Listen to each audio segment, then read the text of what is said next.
kenapa Islam di satu saat itu bisa memiliki segala-galanya.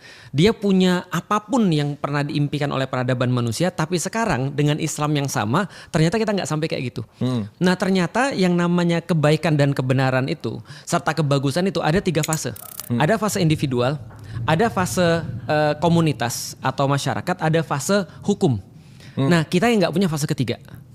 Fase hukumnya justru. Fase hukumnya, karena itu namanya sistemik. Contoh kayak gini deh, lu kebayang nggak sih di mana sistem? Jadi gini, kalau kita cuma bersih secara individual itu bisa gampang banget. Kita mau bersih secara individual. Tapi kalau misalnya kita bersih secara individual tapi nggak bersih secara komunitas, itu agak sulit tuh.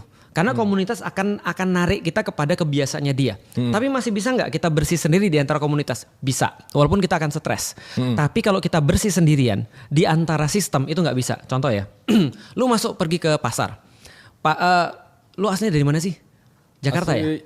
Lahir Jogja tapi gedenya di Lipo Cikarang, baru umur 19 di Jakarta. Anggaplah orang Jakarta lah. Lu pernah pergi ke pasar yang bau nggak? Bau becek Pernah, gitu? sering diajak mama waktu itu. Pernah ya? Iya kan Bang, sering kan waktu itu. Bau becek gitu kan ya. Nah di Palembang dulu tempat aku gede, itu ada pasar bau becek dan baunya bukan bau lagi, bau banget. Karena ada orang jual ikan di sana, jual babi di sana, jual daging di sana, dan semua ketika mereka lagi ngulitin ayam tuh semuanya di bawah.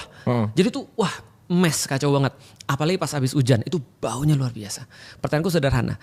Sebelum aku nanya ya, sebelum aku pergi ke pasar, nenekku bilang, "Lik, jangan pakai sepatu, pakai sendal jepit aja." Karena dia tahu bakal kotor kan ya. Yang kedua dia bilang, "Lik, sampai di sana nanti kamu juga pakai jangan baju yang bagus." Nah ketika aku sampai di sana, pertanyaanku sederhana. Banyak nggak kita ngeliat orang ludah sembarangan di pasar? Banyak. Kenapa ada orang ludah sembarangan? Karena tempatnya sudah kotor. Karena udah kotor. Orang nggak hanya ludah, muntah dia di situ. Tempat yang kotor memaksa orang untuk berbuat kotor. Ingat tuh, memaksa orang untuk berbuat secara psikologis ya. Dan tempat yang bersih memaksa orang untuk berbuat bersih.